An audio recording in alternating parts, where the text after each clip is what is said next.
Tamil Nadu Congress committee தலைவர், சட்டப்பேரவை உறுப்பினர் அருமை நண்பர் செல்வ பெருந்தகை அவர்கள் உரையாற்றுவார்.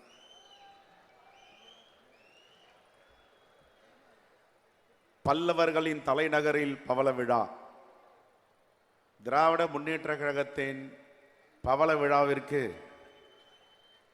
சிறப்புரையாற்ற வந்திருக்கின்ற தமிழக மக்களின் நம்பிக்கை பெற்ற தலைவர், பொற்கால ஆட்சியை நடத்தி கொண்டிருக்கின்ற மாண்புமிகு முதலமைச்சர் அண்ணன் தளபதி அவர்களே, இந்த நிகழ்ச்சியில் கலந்து கொண்டு சிறப்புரையாற்ற இருக்கின்ற ஐயா ஆசிரியர் அவர்களே, நாளை மீண்டும் ஒரு பரிணாம வளர்ச்சியோடு உதயமாக இருக்கின்ற எங்களுடைய அன்பு இளவல் மாண்புமிகு அமைச்சர் உதயநிதி ஸ்டாலின் அவர்களே,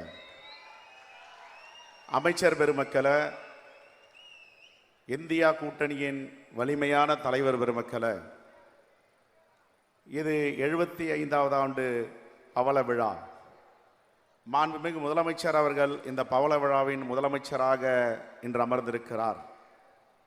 1949ஆம் ஆண்டு செப்டம்பர் 17ஆம் தேதி துவங்கிய திராவிட முன்னேற்ற கழகம் 1952 தேர்தலில் போட்டியை தவிர்த்து கட்டமைப்பை வலிமைப்படுத்தி அடுத்த தேர்தலில் போட்டியிட்டு வென்று 1967ஆம் ஆண்டு முதலமைச்சராக பேரறிஞர் அண்ணா பதவியேற்றார். பிறகு முத்தமிழறிஞர் கலைஞர் முதலமைச்சராக 1969ஆம் ஆண்டு பதவியேற்றார். 7 முறை திராவிட முன்னேற்ற கழகம் ஆட்சி செய்திருக்கிறது. ஒரு முறை பேரறிஞர் அண்ணா, 5 முறை முத்தமிழறிஞர் கலைஞர், இப்பொழுது நம்முடைய அண்ணன் தளபதி அவர்கள் 7வது முதலமைச்சராக இருக்கிறார். இதிலே 7 கடைவள்ளல்களை நாம் அறிந்திருக்கிறோம். 7வது கடைவள்ளலாக அண்ணன் தளபதி அவர்கள் முதலமைச்சராக இருக்கிறார். 7 கடைவள்ளல்கள் கொடுத்த திட்டங்களும் சமூக நீதியும் தான் இன்று தமிழ்நாட்டின் மிகப்பெரிய பரிணாம வளர்ச்சிக்கு உதவி இருக்கிறது. ஒன்றிய அரசாகட்டும், மாநிலங்கள் அரசாகட்டும், இந்த தேசத்தில் இருக்கின்ற ஆட்சியாளர்கள் எல்லாம் தமிழ்நாட்டுக்கு வரும்பொழுது இங்கே ஒரு சிறப்பான நல்லாட்சி நடந்து கொண்டிருக்கிறது, பொற்கால ஆட்சி நடக்கிறது என்று நம்முடைய எதிரிகளும் வாழ்த்துகிறார்கள் என்றால் அதற்கு இந்த 7 கடைவள்ளல்களும் ஆற்றிய பணிகள். 7ஆம் கடைவள்ளலாக மாண்பு முதலமைச்சர் இருக்கிறார். 7ஆம் கடைவள்ளல் பேகன் இருக்கிறார், பாரி இருக்கிறார், காரி இருக்கிறார், அதியமான் இருக்கிறார், ஆய் இருக்கிறார், நல்லி இருக்கிறார். மாண்பு முதலமைச்சர் 7வது கடைவள்ளல் நல்லியாக அமர்ந்திருக்கிறார். என்ன நல்லிக்கு மிகப்பெரிய சிறப்பு? வந்தாருக்கு உணவு கொடுப்பவர். ஒரு புலவர் ஒருவர் பசியும் பட்டியனோடு கிழிந்த ஆடையோடு வரும்பொழுது அவர் அரசர் என்று தெரியாமல் இந்த ஊரில் யாரும் உதவி செய்ய மாட்டார்களா என்று கேட்டவுடன் உங்களுக்கு என்ன வேண்டும் என்று நல்லி கேட்கிறார். எனக்கு பசிக்கிறது, உணவு வேண்டும் என்று சொன்னவுடன் அவரே சமைத்து பரிமாறி அவரை வயிறார சாப்பிட வைத்து அனுப்புகிறார். அப்பொழுது அந்த புலவர் கேட்கிறார், இந்த தேசத்தில் ஒருவர் சாப்பாடு போட்டார், அவர் யார் என்று. அவர்தான் இந்த நாட்டின் வள்ளல் அரசன் என்று சொல்லுகிறார்கள். அதே போன்று இன்று லட்சக்கணக்கான குழந்தைகளுக்கு காலை உணவு அளித்த நல்லியாக அமர்ந்திருக்கின்ற நம்முடைய மாண்பு முதலமைச்சர் அவர்கள் தமிழ்நாட்டிற்கு சிறப்பு சேர்த்திருக்கிறார். இந்த திட்டங்கள் தான் திராவிட முன்னேற்ற கழக திராவிட மாடல் ஆட்சியின் கடல் கடந்து கனடா வரை சென்றிருக்கின்ற திட்டம். இப்படி பல திட்டங்களை நாம் சொல்லலாம். முத்தமிழறிஞர் கலைஞர் அவர்களை பற்றி பேசும்போது சொல்லுவார்கள், இவருடைய ஆட்சியிலே சிறப்பு என்ன, திராவிட முன்னேற்ற கழகத்தின் ஆட்சி சிறப்பு என்ன என்று. கருவறை முதல் கல்லறை வரை திட்டம் தீட்டிய ஒரே முதலமைச்சர் திராவிட முன்னேற்ற கழகத்தின் முதலமைச்சர் முத்தமிழறிஞர் கலைஞர் என்று 2007 பேசப்பட்டது. எல்லோருக்கும் ஒரே நீதி, எல்லாரும் ஆட்சி செய்கிறார்கள், எல்லா மாநிலத்திலும் ஆட்சி நடக்கிறது. ஒருவர் சமூக நீதி மீது அக்கறை செலுத்துவார், மற்ற திட்டங்களுக்கு முக்கியத்துவம் கொடுப்பார். ஆனால் தமிழ்நாட்டு மட்டும்தான் தொடர்ந்து சமூக நீதி ஒரு கண்ணாகவும் தமிழ்நாட்டினுடைய திட்டங்கள் வளர்ச்சிகள் ஒரு கண்ணாகவும் மேற்கொண்டு வருகிறார்கள். ஆகையால் தான் இன்று எல்லோரும் போற்றப்படுகின்ற முதலமைச்சராக மாண்பு முதலமைச்சர் அவர்கள் இருக்கிறார். 2021க்கு முன்பு 10 ஆண்டுகள் எந்த துறையும் செயல்படவில்லை, இந்த தேசத்தின் கடைசி துறையாக இருக்கிறது என்பதையெல்லாம் எடுத்து ஆய்வு செய்து மீண்டும் 3 ஆண்டுகளில் முதன்மை துறையாக மாற்றிய வல்லமை நம்முடைய முதலமைச்சரை சாரும். அந்த அளவிற்கு பல திட்டங்களை தீட்டியிருக்கிறார். இங்கே பேசிய தலைவர் பெருமக்கள் எல்லாம் சொன்னார்கள், இந்த தேசம் என்பது வேற்றுமையில் ஒற்றுமை காணுகின்ற தேசம். ஆனால் இந்த தேசத்தில் பாசிசங்கள் என்று அதிகரித்து வருகின்றன. என்ன காரணம் என்றால், எதிர்க்கின்ற சக்திகள் கடந்த காலத்தில் குறைந்ததால் அவர்கள் வளர்ந்து விட்டார்கள். இப்பொழுது வலிமையான சக்தி ஒன்று தென் மாநிலங்களிலே உருவாகிறது, இந்தியாவுக்கு வழிகாட்டுகிறது என்றால் அது திராவிட முன்னேற்ற கழகத்தின் மாடல் ஆட்சியாக நடத்தி கொண்டிருக்கின்ற நம்முடைய மாண்பு முதலமைச்சர் அண்ணன் தலைமையில் இன்று வெற்றிகரமாக நடந்திருக்கிறது. எதற்காக பாசிசவாதிகள் அஞ்சுகிறார்கள், பயப்படுகிறார்கள்? தமிழ்நாட்டை கண்டால் ஏன் நடுக்கம் வருகிறது? தமிழ்நாட்டை கண்டால் ஏன் அச்சம் ஏற்படுகிறது? தமிழ்நாட்டை தொட்டால் ஷாக் அடிக்கும். தமிழ்நாட்டு முதலமைச்சர் வேடிக்கை பார்க்க மாட்டார், உடனடியாக பதிலளிப்பார், எந்தவித சமாதானமும் செய்து கொள்ள மாட்டார். தமிழ்நாட்டு மக்களுடைய நலனே ஒன்றுதான் முக்கியம் என்று அவர் பணியாற்றி கொண்டிருக்கிறார். ஆகையால் தான் என்னுடைய ஆசையை நான் இங்கே தெரிவிக்கிறேன். கால் நூற்றாண்டில் திராவிட முன்னேற்ற கழகம் ஆட்சியில் இருந்தது, அரை நூற்றாண்டில் திராவிட முன்னேற்ற கழகம் ஆட்சியில் இருந்தது முத்தமிழறிஞர் கலைஞர். இப்பொழுது பவள விழா 3/4 நூற்றாண்டில் 75வது ஆண்டில் மாண்புமிகு முதலமைச்சராக அண்ணன் தளபதி அவர்கள் அமர்ந்திருக்கிறார். நூற்றாண்டு விழா காணும் போது நீங்கள் முதலமைச்சராக இருக்க வேண்டும் என்னுடைய ஆசையை நான் இங்கே பதிவு செய்ய விரும்புகிறேன். ஏனென்றால் இந்த தேசத்தை மிகப்பெரிய பிணி பிடித்திருக்கிறது. பாசிச சக்திகள் அச்சுறுத்தி கொண்டிருக்கின்றன. இதை விரட்ட வேண்டும், வீழ்த்த வேண்டும் என்றால் தமிழ்நாட்டில் அது உங்கள் தமிழை தான் முடியும். அதற்காக உங்கள் தலைமை தேவைப்படுகிறது. இன்னும் 1/4 நூற்றாண்டுக்கு. 1/4 நூற்றாண்டுகளால் என்ன 100 வருடமா என்று கேட்கலாம். நமக்கு சாட்சியாக தோழர் நல்லக்கண் அவர்கள் வாழ்ந்து கொண்டிருக்கிறார். ஓரிரு மாதங்களிலே 100வது வயதை தொடப்போகிறார். ஆனால் அவர் இன்னும் அரசியல் பேசிக் கொண்டிருக்கிறார். அவரை போன்ற நம்முடைய தலைவர் அண்ணன் தளபதி அவர்கள் 100வது வயதிலும் ஆட்சி செய்வார், அரசியல் செய்வார், பாசிச சக்திகளுக்கு சிம்ம சொப்பனமாக இருப்பார். பெரியோர்களே, இந்த மாநாட்டில் கலந்து கொண்டிருக்கின்ற தலைவர் பெருமக்களை, நீதி கட்சி, சுயமரியாதை கட்சி, திராவிட கழகம், திராவிட முன்னேற்ற கழகம், இதில் ஒரு மிகப்பெரிய பரிணாம வளர்ச்சி இப்பொழுது இந்த தேசத்தில் ஏற்பட்டிருப்பதற்கு என்ன காரணம் என்றால் அவருடைய உண்மையான உழைப்பு, அவருக்கு கிடைத்த தளபதிகள்.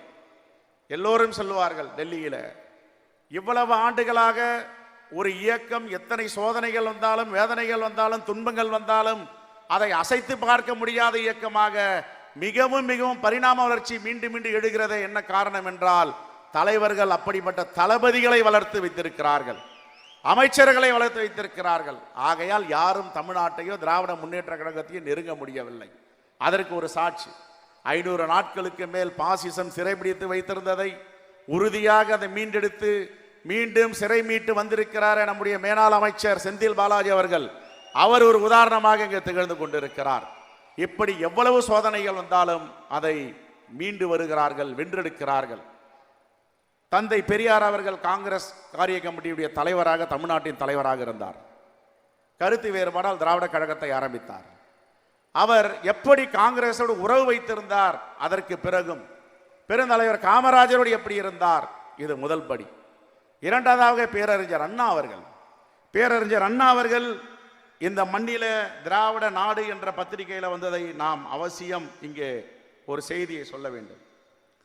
அவர் பெருந்தலைவர் காமராஜர் அவர்கள் முதலமைச்சரானவுடன் மிகப்பெரிய தென் மாவட்டங்களில் வெள்ளப்பெருக்கு ஏற்படுகிறது.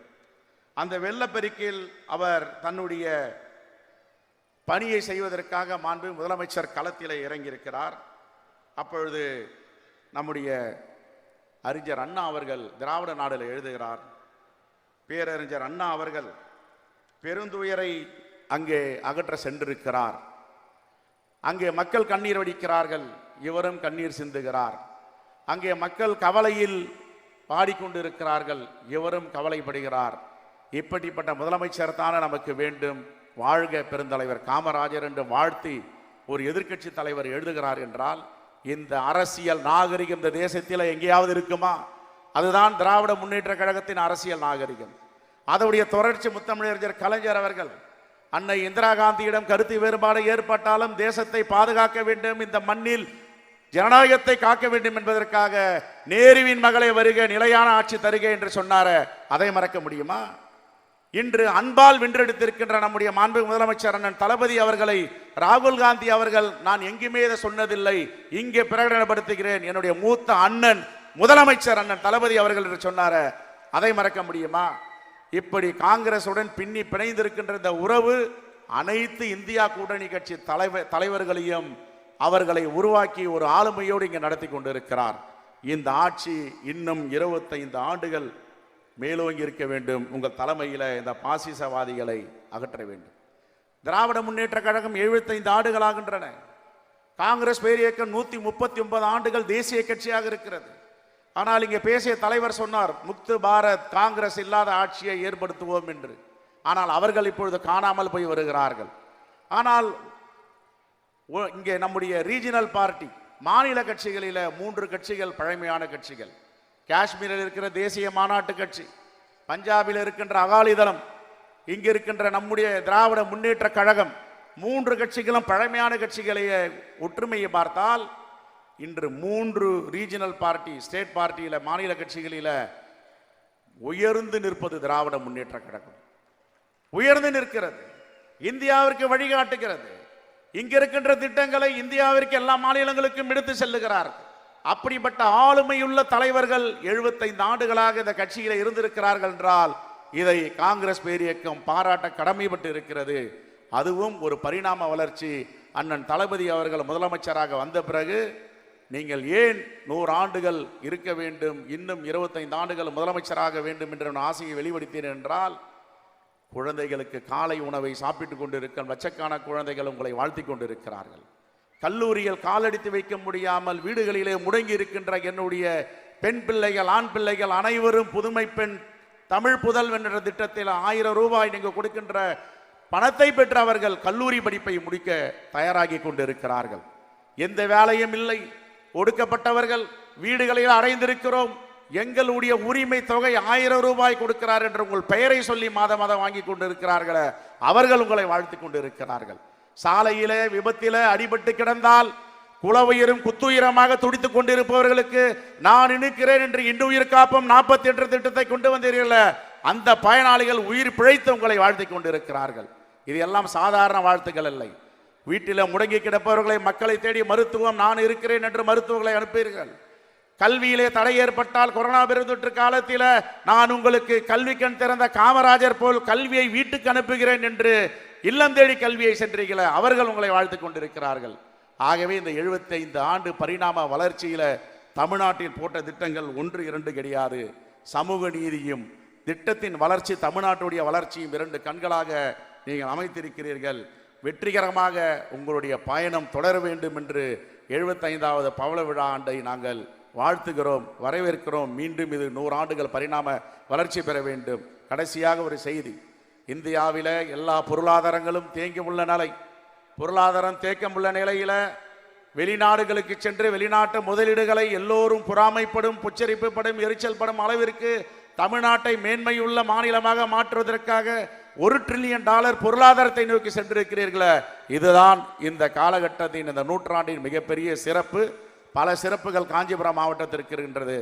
போதி தர்மர் இங்கு பிறந்தவர், இங்கு பிறந்து